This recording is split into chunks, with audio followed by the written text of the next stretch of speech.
Laporan Praktikum Anatomi Akar dan Batang Joshua Siahaan 250204, dosen pengampu Salmiati MPD PhD Program Studi Agroteknologi Institut Teknologi Perkebunan Pelalawan Indonesia.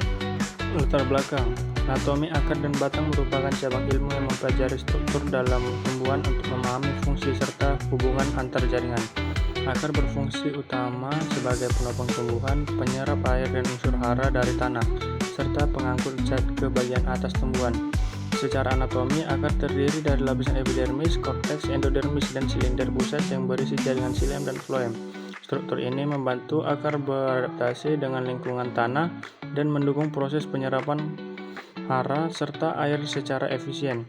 Batang berperan sebagai penghubung antara akar dan daun, bunga, dan buah. Batang juga berfungsi mengangkut air, mineral, dan hasil fotosintesis, serta menopang bagian atas tumbuhan. Secara anatomi, batang memiliki jaringan epidermis, korteks, dan berkas pembuluh yang terdiri dari xilem dan floem. Pada tumbuhan dikotil, batang memiliki kambium yang kemungkinan terjadinya pertumbuhan sekunder atau pembentukan kayu, menurut Saputri 2023. Tujuan: 1. Mengamati dan memahami morfologi akar, tipe akar, tunggang serabut, rambut akar, ujung akar, cabang akar. 2. Mengamati anatomi akar melalui irisan melintang, epidermis, korteks, endodermis, versikel, xilem, dan floem. 3. Menjelaskan perbedaan anatomi akar, monokotil dan dikotil. 4. Mempelajari morfologi batang, bentuk luar, percabangan, ruas, buku, dan keberadaan tunas. 5. Mempelajari anatomi batang, struktur jaringan batang monokotil dan dikotil melalui irisan melintang. 6. Membandingkan perbedaan batang monokotil dan dikotil dalam kaitannya dengan fungsi transportasi, kekuatan, dan pertumbuhan sekunder.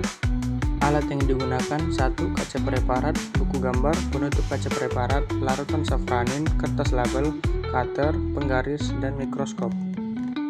Bahan yang digunakan adalah akar sawit muda, batang jarak, batang jagung, dan akar toge. Anatomi akar: 1. Potong akar padi, monokotil, dan kacang hijau dikotil muda dengan silet. Buat irisan melintang setipis mungkin. 2. Letakkan irisan pada kaca objek. Tambahkan 1 tetes safranin, diamkan selama 2 menit. 3. Bilas dengan aquades, lalu tambahkan fast green untuk kontras warna. 4. Tutup dengan kaca penutup perlahan agar tidak ada gelembung. 5. Amati di mikroskop dengan pembesaran rendah lalu tinggi. 6. Identifikasi lapisan jaringan luar. Yang pertama, epidermis, lapisan terluar. Kedua, korteks, sel parenkim besar berfungsi sebagai penyimpanan. 3. Endodermis, lapisan pembatas korteks dan silinder pusat. 4. Versikel, tempat muncul akar lateral. 5. Xilem dan floem, jaringan pengangkut. 7. Bandingkan pola berkas pengangkut monokotil xilem melingkar dengan floem yang diantaranya, dan dikotil xilem berbentuk bintang, floem di sela-sela. 8. Buat gambar hasil pengamatan dan beri keterangan setiap bagian. Berikutnya anatomi batang. 1. Potong batang monokotil jagung dan dikotil kacang atau jarak muda dengan silet. Buat irisan melintang setipis mungkin. 2. Letakkan irisan pada kaca objek, tetesi aquades. 3. Tambahkan safranin, diamkan kurang lebih 2 menit, bilas dengan aquades. 4. Tambahkan fast green untuk kontras, tutup dengan kaca penutup. 5. Amati di bawah mikroskop mulai pembesaran kecil hingga besar. 6. Identifikasi jaringan pada batang monokotil, epidermis, korteks, jaringan sklerenchyme. 2. Berkas pengangkut xilem dan floem tersebar acak. 7. Identifikasi jaringan pada batang dikotil, epidermis, korteks, endodermis, berkas pengangkut tersusun melingkar, floem di luar, xilem di dalam, dipisahkan kambium. Terdapat empulur di tengah. 8. Buat gambar hasil pengamatan anatomi batang monokotil dan dikotil, beri keterangan nama jaringan. Berikut video cari kerja anatomi akar dan batang.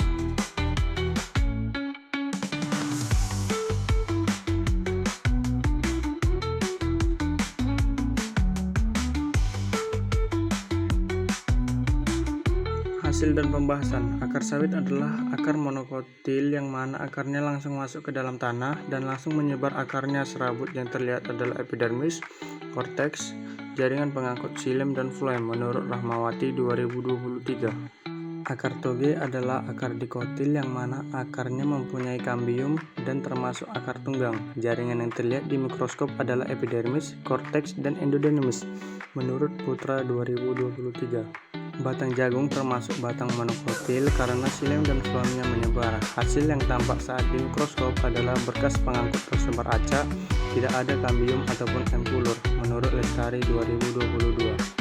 Batang jarak termasuk dikotil karena terdiri dari lapisan terluar yaitu epidermis, korteks, dan silinder pusat atau stele yang di dalamnya terdapat kambium. Hasil yang terlihat di mikroskop ada kambium, xilem, dan floem, jelas teratur dan terdapat empulur, menurut Rizky 2021. Kesimpulan dari praktikum untuk mengetahui bagian-bagian dalam akar dan batang adalah bahwa akar dan batang memiliki struktur penyusun yang berbeda namun saling mendukung dalam proses pertumbuhan dan penyaluran nutrisi tanaman. Dari hasil pengamatan diketahui bahwa akar berfungsi utama menyerap air dan unsur hara dari tanah, sedangkan batang berperan menyalurkan hasil fotosintesis serta menopang seluruh bagian tanaman agar bisa tumbuh tegak.